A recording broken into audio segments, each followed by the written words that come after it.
I am not fearless. I acknowledge it and I see it and I make calculated risks. I don't also let it cloud my judgment. I think trying to deny it would make you take unnecessary risks. But if you acknowledge it and you see this is it, this is what I'm afraid of, you face it, but you face it with a strategy. That's Saray Khumalo, the first Black African woman to have summited Mount Everest. Up next on the All Things Risk podcast.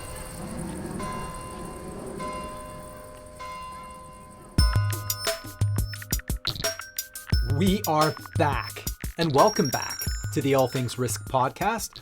I'm Ben Catania, I'm your host. On this show, we go long form with fascinating people, and I use the lenses of risk and uncertainty to understand ourselves and our world just a little bit better.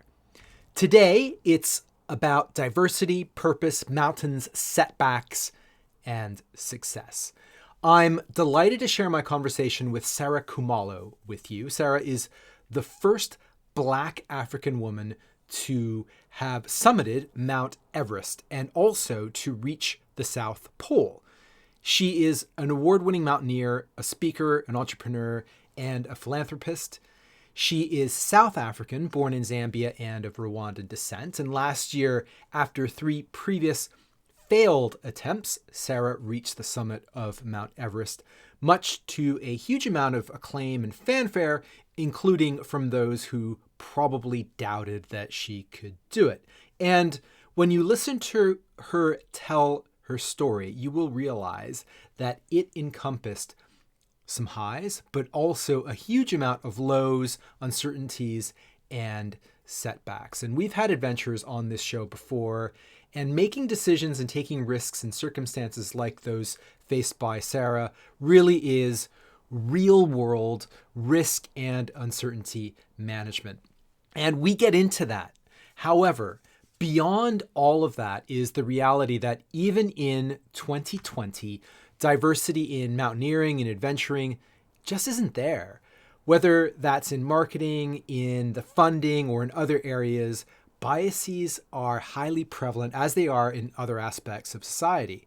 Many don't think about an adventure and envision a Black woman like Saray, and that is in many ways why she does what she does. Saray wants to inspire young women and girls to go higher and further, and through mountaineering, she has raised tens of thousands of dollars towards literacy and education in Africa.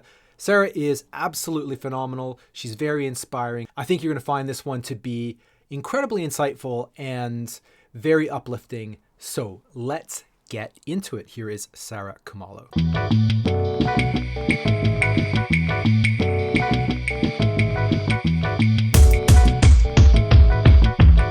Saray, welcome to the All Things Risk podcast. This is the highlight of my day and probably my week, and it's a pleasure to speak to you. Thank you very much for spending some time with me. Thank you. Thank you for inviting me and for availing me the opportunity to talk to you and to your listeners. I think this is going to be very special. We are in interesting times for a number of reasons, and I want to get into a number of things in terms of your experience. But before we do that, I would love for you to give my listeners a bit of background as to who you are. And also, I'm just curious how you got into mountaineering. How did you decide that that was a life path for you? How did that happen? So my name is Saray Khumalo. I'm the first Black African woman to summit Everest, and I just completed the last degree at the South Pole. I got into mountaineering by accident, I must tell you, though. It was a bucket list item for me to summit Kilimanjaro, which is the highest peak in Africa. And while we were preparing for that, we were looking after a home we were supporting a home that looks after street kids. And we decided to use the climb to raise money for the home. And we did that and raised enough to build them an outdoor gym, because they didn't have a playground, and converted the garage into a library because they didn't have a place to study. And when we were handing this over, one of the kids from the home, they looked after 180 to 200 street kids at a time, came to me and said, "Do you really come from the township?" So I initially thought it was a joke, and she was serious. She had a sense of disbelief that somebody that looked like her can never do something like that, which was sad, but I also could relate to it because growing up and watching Wonder Woman and She-Ra and all those superheroes, they didn't look like me, they were flying around, they didn't talk like me. So I made a conscious decision as a mother of two boys that I'm going to show them that it doesn't matter what they look like, where they come from, they too can step on top of the world.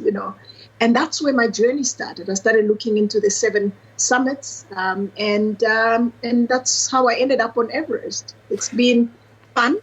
I climb and I raise money for education. I've been able to build 5 libraries through the process. And you said you grew up in the townships, and just wondering if you could describe that a little bit, and what did you want to be when you were younger? How did you have that moment yourself, that from that little girl that you... Look, I can do this? Yeah, it took actually a long journey. Growing up, I obviously didn't know anything about mountaineering, absolutely nothing. But I was raised by my grandparents who were missionaries. And my grandfather's philosophy is we are here on earth for a short period of time. And if we don't make a difference, or we don't live for others, it's a waste of a life. And as a young kid, you don't really understand what he's talking about. But he just believed that, and... Growing up, I wanted to be a doctor because I thought that was it. That's saving other people, right?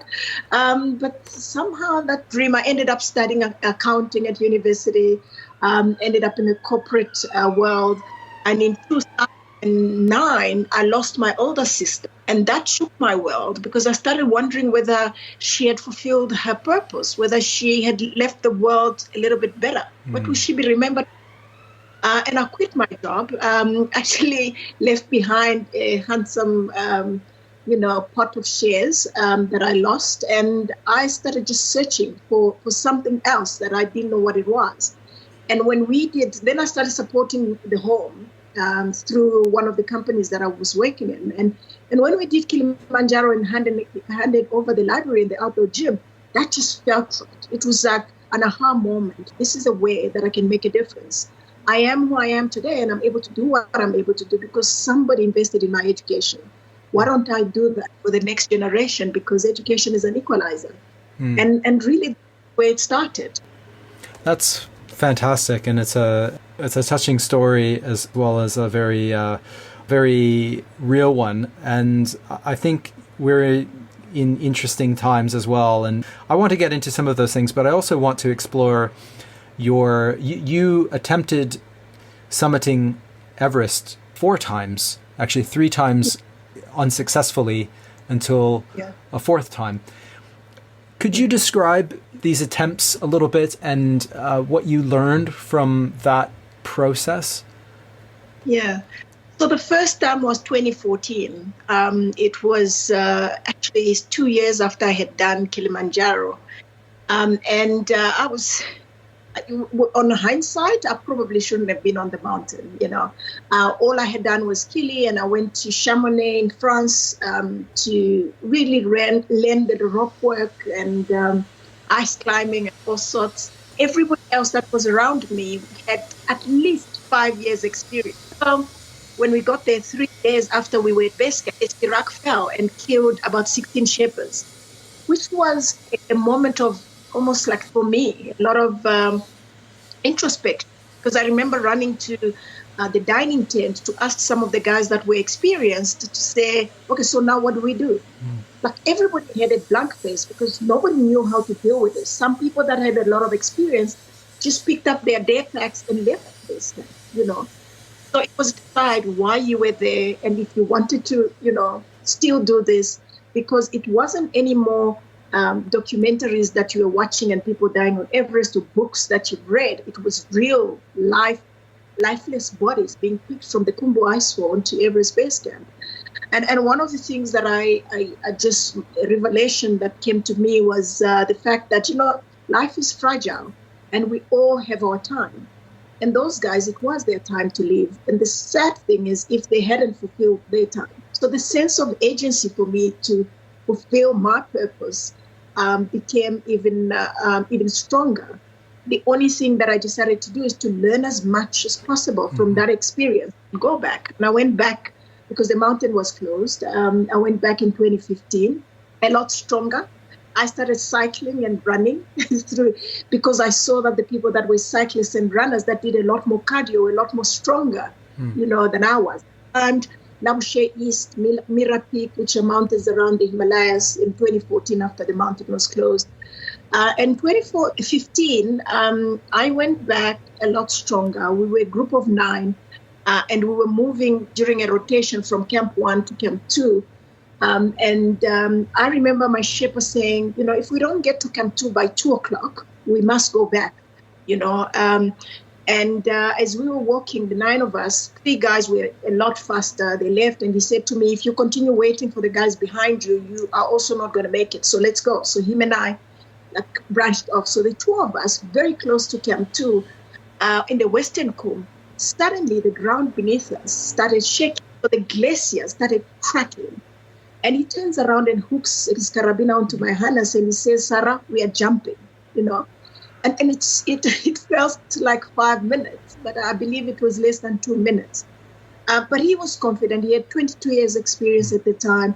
And my job in that moment was just to look at his feet. If he jumped on one side of the crevasse, I was to jump to the same side.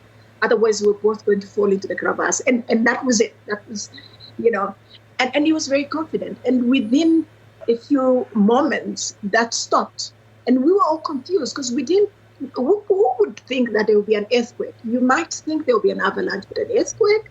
So we all were confused. We didn't realize what it was. And he looks at me, total silence, and he says, okay, we are all right. And he starts taking the carabiner off. But what the earthquake had done is it shook the mountains around us, Lhotse, Numtse, and Everest, and they started avalanching towards us. And this is the year after the avalanche that killed 16 shepherds.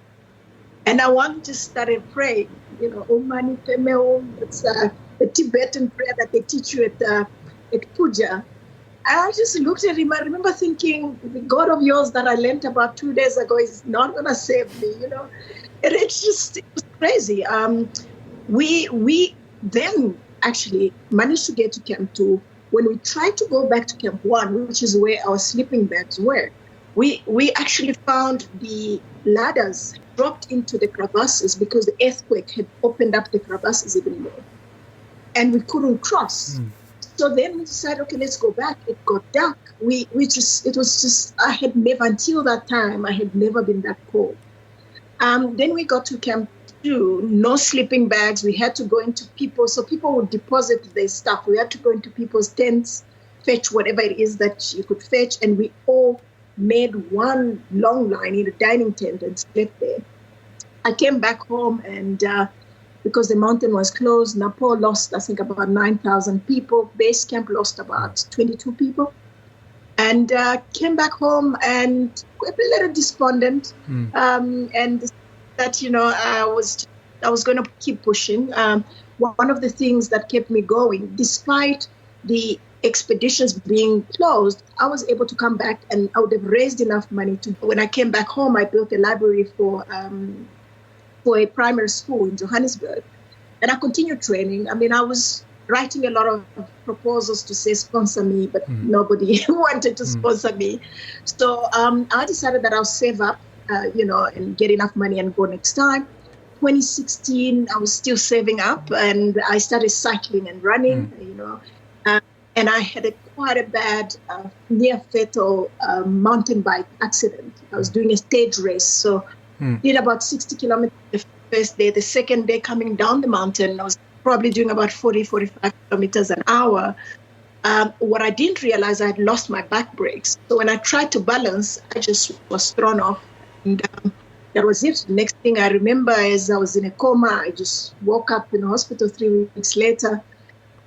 And that was like, okay, this is terrible. Stayed in ICU for 1 week. After that, got out, and the doctor just said, just don't get back on the bike, because the type of the concussion, if you hit your head again, then that's it. You can't really put this Humpty Dumpty together. Wow. But I came back. I started walking, and September, running in November, walking in September, running in November. Am I saying that right? September, October, November, I had a marathon scheduled. It's called the Soweto Marathon, one of the big ones. And I got there and I decided, because I already had a ticket, like maybe I'll just half it and do a 21 at 42. And I saw the people doing 42 really all singing and being all hyped, and I decided, well, let me just do a 42. And I did a 42 and I finished it. And the next day, Monday, I was at the doctor's office. Come on, I ran a 42. Surely I can still climb, He just looked at me. But you must be crazy. But okay, 3 weeks before you leave, you can come back and see me. So 2017, I went back. And this time, I was a lot stronger. I remember going back to climb Labouche East, which I had done in 2014. I was a lot faster, and I was a lot more confident. And I went all the way this time up to the South Summit, which is 99 meters from the top. But we chose a terrible weather window. And I said to my Sherpa, because I would always buy additional oxygen. And I said to my Sherpa, maybe we go back to Camp 4 and come back the next day, because he couldn't walk. I couldn't walk. It was just, if we had summited, chances of us coming back was very low. So we decided we go back down. We started going back down. But what we also didn't realize, there was something wrong with my oxygen supply. I was exhaling the same air for like over 5 hours. And I lost consciousness in the death zone and very to the camp. And so he left me there because he wasn't in a position to carry me or help me out. And he got other Sherpas. They came and picked me up. When we got to Camp 4, this is now hearsay, they found that the winds were so bad that our tent was blown off. So sleeping bag, everything was gone. And he just put me in a makeshift tent and changed my oxygen tank. I was left out there, and the next day, they came to pick me up on a stretcher. They probably thought I was dead, because one of them touched me, and when I woke up, he says, "Oh, you're alive." And I'm thinking, yes, but I'm flipping hungry, He says to me, "No, I have no food," but he had some water. Everybody carries flasks, so he gave me some water, and I said, "I'm not getting on the stretcher, I'll walk." But I was in such bad shape, and I looked up at Everest, and I wondered if all the people that, said I couldn't make it, because nobody like me had done it, maybe they were right, maybe all the naysayers, And I think for me, that is the lowest point in my journey.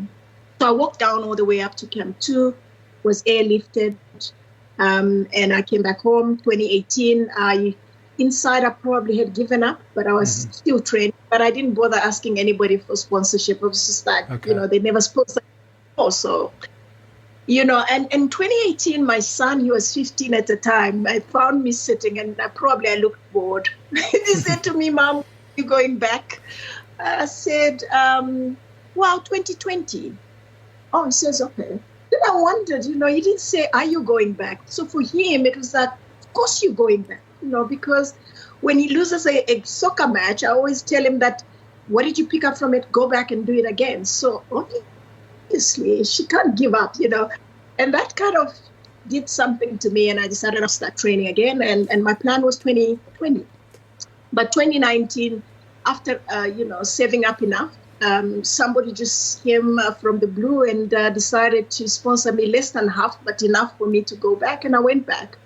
And the rest is history. I changed my strategy, of course, in terms of who I used, my involvement in what is this good summit window, trying to understand what's the wind speed, which I didn't do previously. So definitely managing the risk a lot more actively and not letting other people making decisions for me. I guess that comes with experience. Yeah, I think that does. There's a lot there. What I did want, just for my audience who's not, I have people who are not experts in mountaineering, but obviously your story is very interesting. How much of getting to the summit or a successful expedition is dependent on your team that you're with, and how much of it is it about you? And are there ever egos and things like this, who's going to make it to the summit and not, and how is that managed? I'm curious about your insights with regard to that. That is interesting. There's a lot at play. So let me start with the training. So there's almost mental preparation and physical preparation, Yes. which are quite, 70% probably mental and 30% physical. But the more physically prepared you are, the more confident you are, the more mentally prepared you would be. Then there's who are you going to go with? How much experience do they have? Who else is on the team? Because if I look back at 2017, I went into a team with people from all over the world. I don't know them. Everybody is really looking after for themselves. Everybody, you didn't train with them. They've got their own strategy. They've got their own agenda. And even deciding when we'll go for the weather window is because the person with the biggest mouth decided this is when we're going. Other people are going. We all go. Then we all had to go. And I didn't know any better. So you get there and you can't really stay in higher camps for too long. So we're there, we have to go, because we've made the call to move from camp 2 to go up. So having said that, nobody actually carries you to the top. You need to be physically fit yourself, right? But if you're in a group and depending on whether it's the ethos or the terms that are set by the expedition, the logistics company, you then have to fall in line. But if you're in a smaller group, which is what I did in 2019, I was part of the decision makers. Okay. Why are we going? That completely changed the dynamic. And I think a lot of it has got to do with relationships that you create, and also understanding, am I going to have my own guide so that my climb is not dependent on the next person who may be faster or slower than I am? So at some point before you get to Everest Base Camp, it's okay to wait for somebody else. But there is a point where it's not okay. They need to be independent of your climb. And that's really something that I've learned over time, which is quite key and important for the success of the climb. You mentioned the balance between mental and physical as well, which is super interesting. And I'm just wondering, all of listening to you describe 2014 and 2015 and 2017 and your mountain biking accidents, etc. I think most people would think, oh, this is not for me, or the universe is telling me that this I should stop, and I'm just wondering. You talked about a sense of purpose, is what I've heard in terms of that. But in terms of dealing with those setbacks and that the mental side of that, what else have you learned, and how do you manage that? What type of mental training is involved with successfully doing what you've done? So I visualize a lot. Okay. What the difference between 2014 and subsequent climbs is that I don't just visualize that me on the summit, everything went perfectly, and I'm standing there, and what am I wearing? I'm also looking at, what if it goes wrong? What am I going to do? And that helps me keep a few tools in my back pocket that I'm going to use.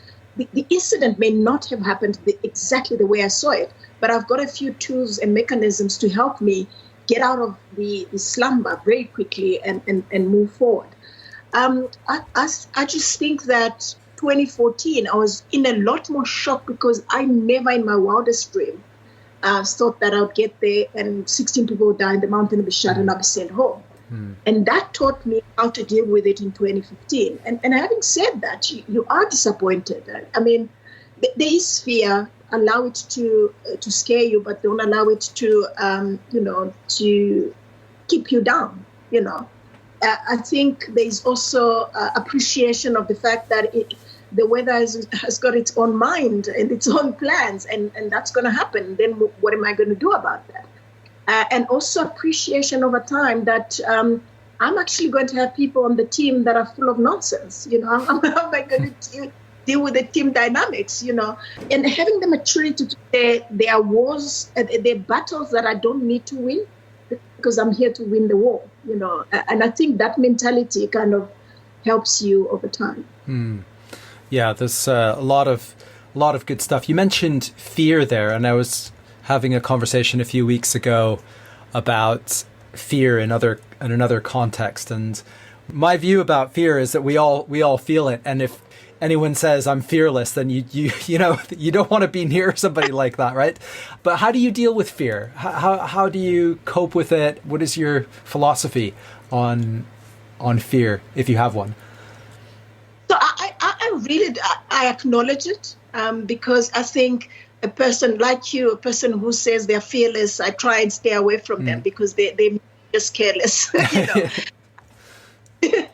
I promise my kids every time I go that I'm going to take life-preserving steps. And that simply means that I acknowledge that my life is fragile and that rock, the mountain, will always be there. I would rather walk away and be able to climb another day. I am not fearless. I acknowledge it and I see it and I make calculated risks. I don't also let it cloud my judgment. I think trying to deny it would make you take unnecessary risks. But if you acknowledge it and you see this is it, this is what I'm afraid of, you face it. But you face it with a strategy. Yeah. Do I need to the Kumbu Icefall? If you're afraid of the Kumbu Icefall, then maybe you should climb Everest from this north because there's no Kumbu Icefall. So that is something, it's a calculated risk. You're still getting to the summit. And you just need to know what it is that freaks you out and how do you deal with it. Mm-hmm. Yeah.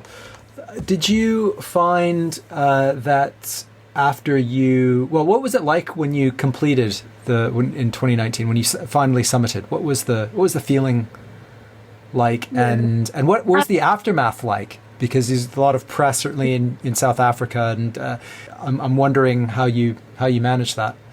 On the summit itself, it was very emotional. Mm-hmm.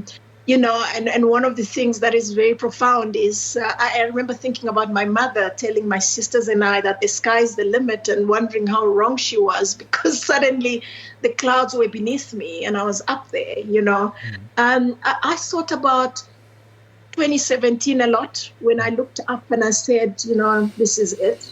And there I was, and appreciated the fact that what I thought were doors being closed in my face, were actually windows, and they left the gate wide open, so anything is possible. The scary bit, though, is that it makes you almost invisible. You just think, well, after this, I can do anything, And very quickly you realize that the summit is halfway the journey. You need to go back down. Yeah, right. If you don't get to Everest Base Camp, then it's not a summit. But I remember walking away and looking back and thinking, almost a bit of FOMO, like, what did I miss? Because this might never happen again, But a sense of satisfaction to say it is possible. And 66 years after the first man, Sir Hilary and Tanzania summited, somebody like me was able to do it. And I'm hoping the next generation is able to do it faster, do it without oxygen. I don't know, whatever it is that will rock their boat. But at least they know that it is possible because someone like me was able to make it. Mm-hmm. Did you find a bit of not a depression, but like after you do this thing, there's a now what moment, and so did you find that? Did you? Yeah, absolutely. It's I don't know if you followed actually climb. We were 4, 3 climbers and 1 leader. And when we were coming down, one of the climbers actually lost his life at the Camp 4. And when we waited at Camp 4 for a night, trying to search for him, trying to find him and other people. And the next day we realized after 8 hours, there is no way in this type of weather he's still alive. And we started walking down. I mean, everybody was just quiet because we celebrated together. And suddenly, walking into Camp 2, all I could think about was Seamus. That was his name, Irishman. And somebody says, "Oh, wow, congratulations." And I just broke down crying because I was like, wow, do we actually celebrate that? It's almost, you suddenly feel like, was that, worth it for a little bit? And then you realize, you know what, he was doing what he loved. Maybe, he's in a better place, and he actually accomplished his childhood dream, if I remember correctly from what he was saying. But it's not easy. It's not sudden. When we got to Camp 1, I stayed at base camp with the others for probably about 5 days, just really, propping yourselves up, hoping that maybe, they'll find him, even if they find his body, and really reliving the moments that we spent with him. And then I came home, but I came home this time, unlike previous times when I'd come home and say, now what? There was a lot of jubilation. People that didn't believe I could make it were at the airport waiting for me, congratulating me. And I actually realized how that thing which I thought was my dream, mine and my tribe and my kids, had actually inspired other people, to aim higher with their own thing. And that is a blessing. Mm-hmm. But having said that, you still look and says, what's next? What else can I do?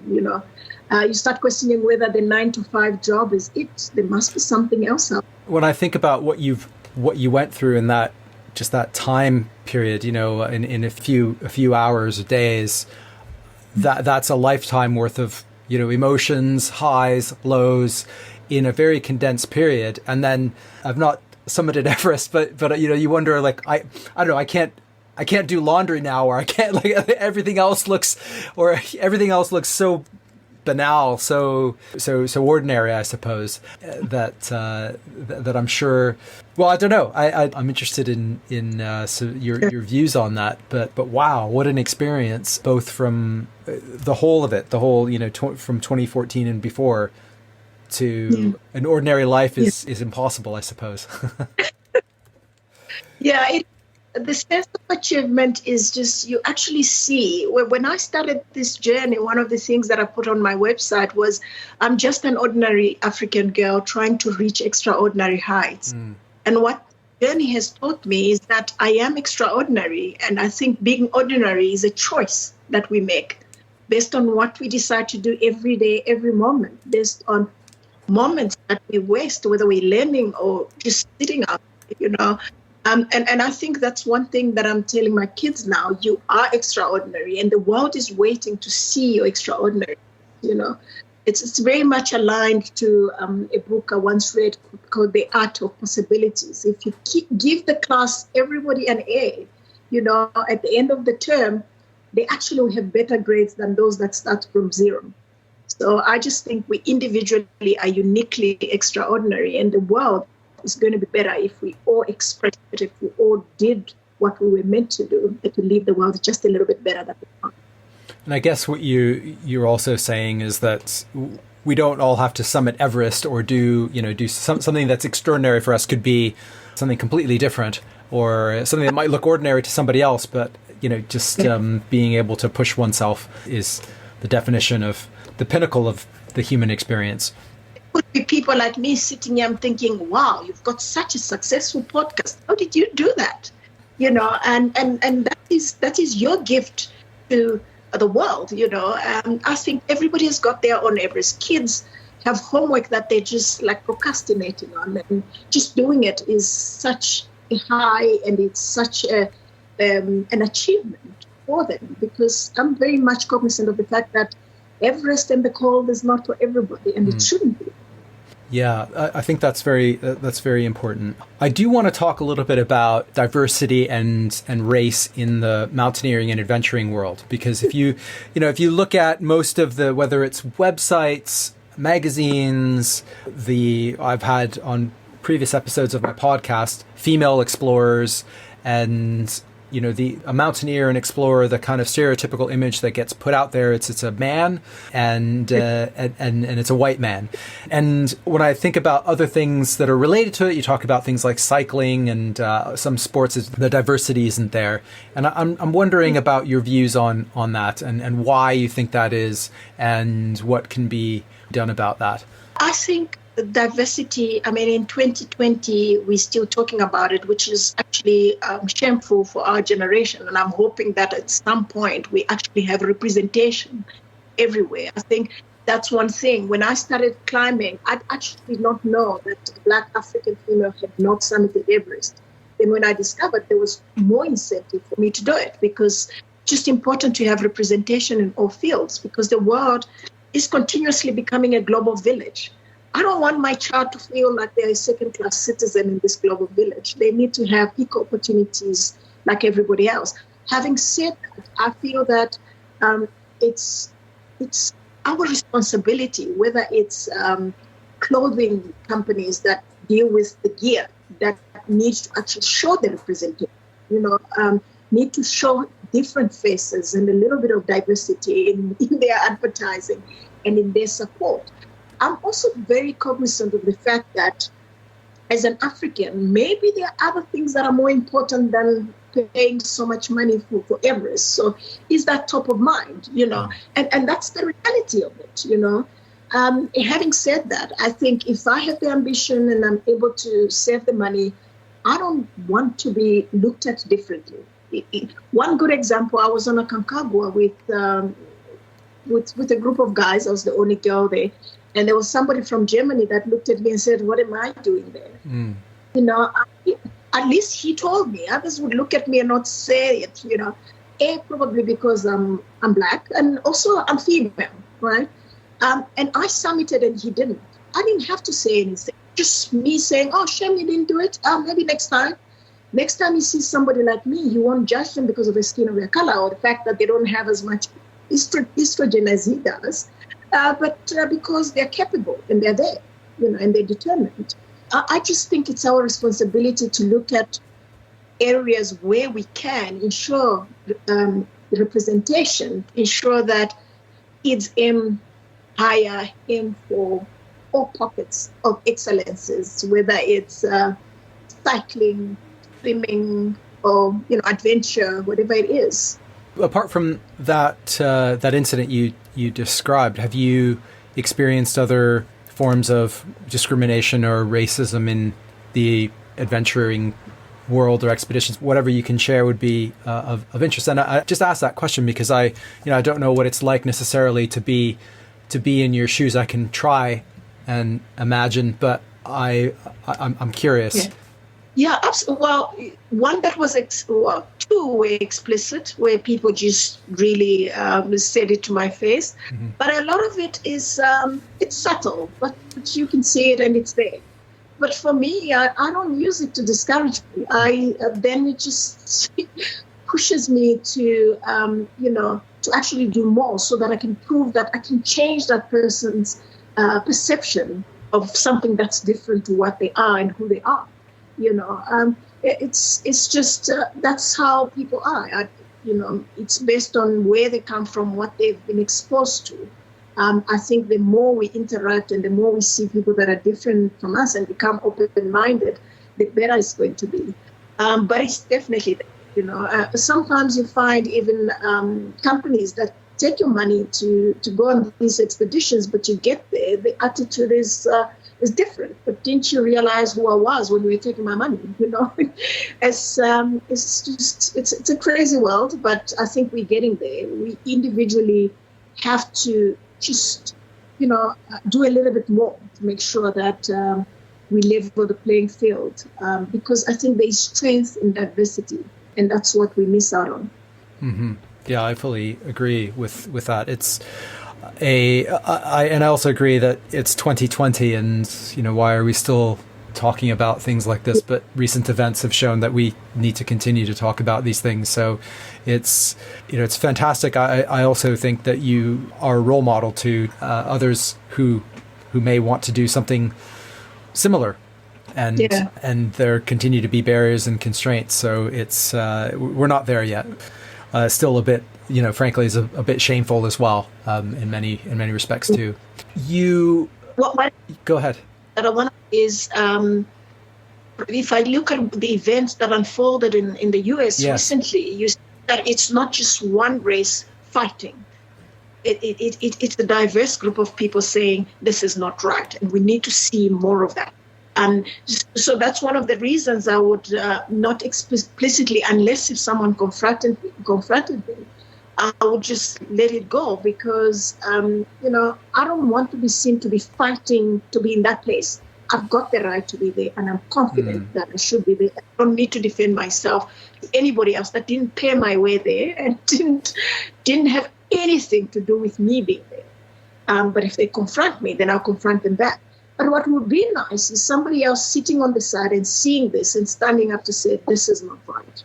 That changes the conversation. That's a very interesting point.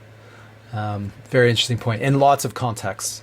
So I do wonder sometimes as well about, and this is more broadly, but if things do go wrong in mountaineering, the price you could pay is the biggest price. And I'm just wondering how much you think or prepare about that. So the ultimate price is really death, right? I know that there'll be a time when I'll die, right? And the sad is if I haven't fulfilled my purpose, if I didn't leave, I'm very real about it. I will die even if I lock myself in the room, and that would be a tragedy. Or I'll die baking. The bread will be terrible, and this situation will be terrible as well, because I don't think I'm a good baker. But having said that, I look at my will. I make a commitment that I'm not going to be careless on the mountain, and I make sure that everything is in order. But that's not to say that I wouldn't just get into my car to the shops and not have an accident and not come back. That's the reality of it. And that's why when people say, oh, but that's you are almost an adrenaline junkie, you're taking very risky sports. Life is risky. Are we going to be so scared of living that we live forever? No. So let's live a little. And that, for me, I'm enjoying. That's what I love. And, somebody could say you could be building the libraries and raising money for the kids using ballet, but that's not my thing. My thing is climbing.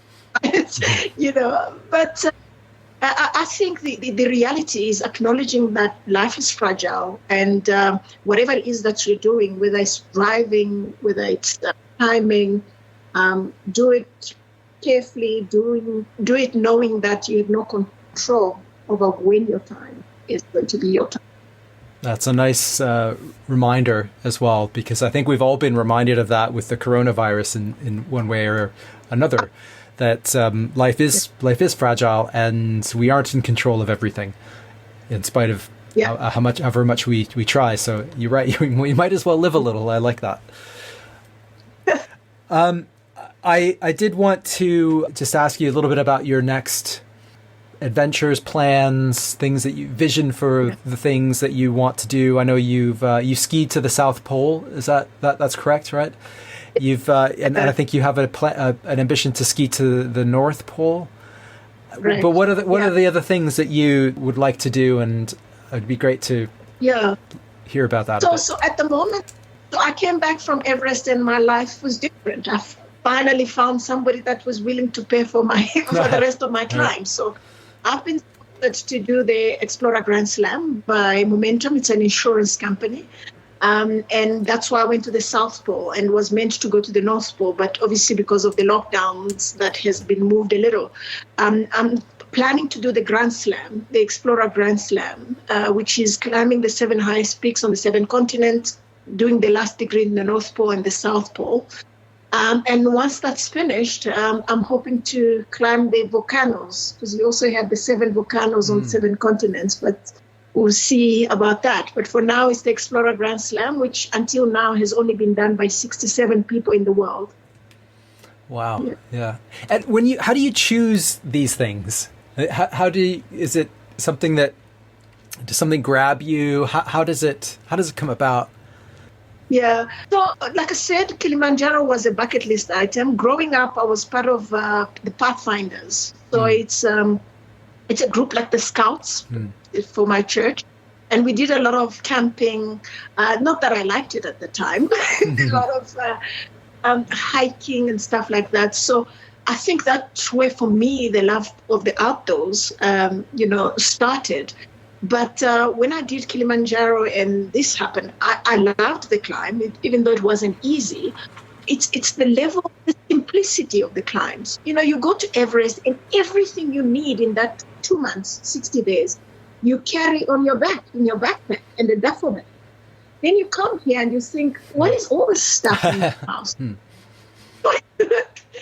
It's a bit of it's actually interesting because the first time I was on Everest when the Sherpas died, when I came home, I quit my job because I would sit there in the boardroom and think, are we really arguing about this? There's more to life than this. So, I think the stuff that makes me uncomfortable and allows me to live a simple life and just appreciate nature and realize how much of a small speck I am in the bigger scheme of things. They keep me humble and they help me continue to thank God for what I've got and who I am and where I am. Mm-hmm. That's fabulous. That's a great way to approach things. So I'm conscious of time and I want to be respectful of your time. I do ask this of a lot of my guests, but particularly people like you, and I'm very curious around whether or not you have any rules of thumb or ways in which you make decisions that you've learned in your expeditions, that maybe you apply elsewhere, because we all have to make decisions under uncertainty, and you have to do that on mountains, but we also do that in everyday life as well. And I'm just wondering if you have a philosophy to that, an approach, some rules of thumb, anything like that. Yeah. So I look at one of the things is, doing the last degree to the South Pole, I fell and I hit my thumb and it got frostbitten. It's analyzing where I am, how I'm doing, what's happening around me, and what is at stake. Can I still ski to get to the South Pole in order for me to continue climbing for another day? If the answer is yes, then I'm going to keep going. But when I got to your glacier, I said, can I climb Mount Vincent and still be able to climb another day?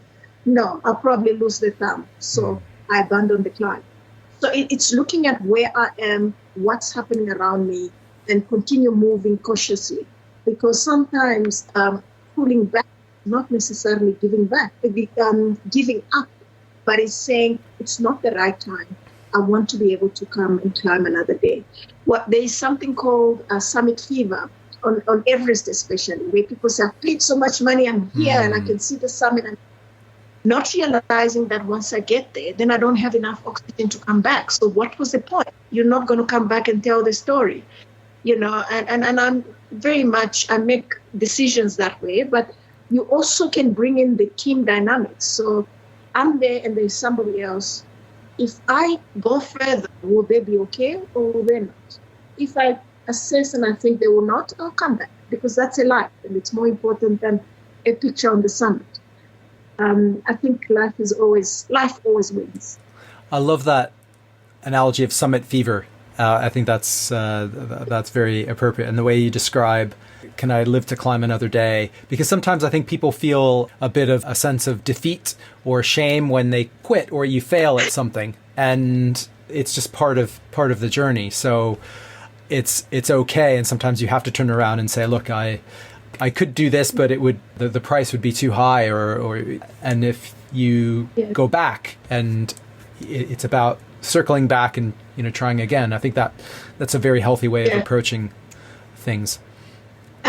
I call it failing forward. Mm-hmm. It's only a fail to learn from it.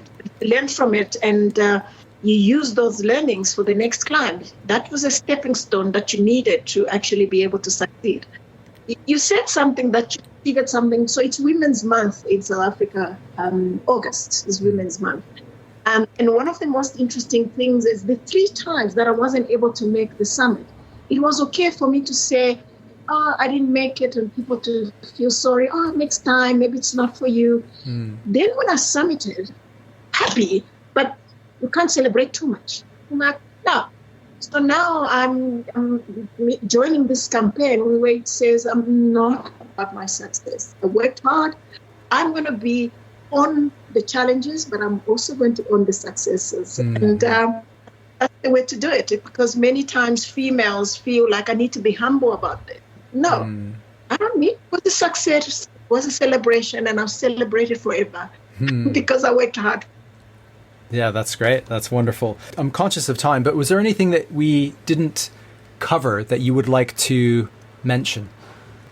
Oh, no, absolutely nothing. Just to thank you for the work that you're doing and for having me on your platform. And if people want to follow my climbs, it's just using my name, Saray, Saray Khumalo, at Saray Khumalo on Facebook, Twitter, as well as Instagram.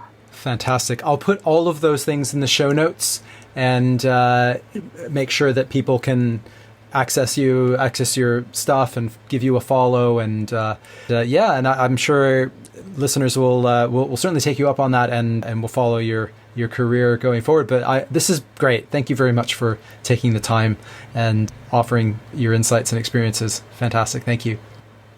Much appreciated, and thank you for having me. Wish you all the best. Pleasure. Thank you. I hope you enjoyed that, and of course give Sarah a follow. Links are in the show notes as usual. And if you like this episode, as always, please share it. And on top of that, I am finding that my past conversations, as well as my current conversations with my guests, particularly during this time of COVID and uncertainty, are very valuable. And I also have to practice what I and my guests preach, and I'm rediscovering a number of gems in my back catalog and amongst many of my past and current guests. And so if I'm finding that, chances are others would too. So I know I say this a lot, but if you do like the show, please share this or any other episode. And if you haven't given us a positive rating or review wherever you get your podcast, please do that. It helps us out tremendously, and it's a free way to help the show. Of course, drop me a note. allthingsrisk@gmail.com is the best place to do that. So if there is anything that we have learned in 2020, it is that certainty is an illusion. And if there's anything that this show and doing what this show has taught me, it's that isn't always a bad thing. So with that in mind, we will continue doing what we do here, and we will be back soon. So stay well, and in the best possible spirit, I will sign off with, you know the drill, risk is life.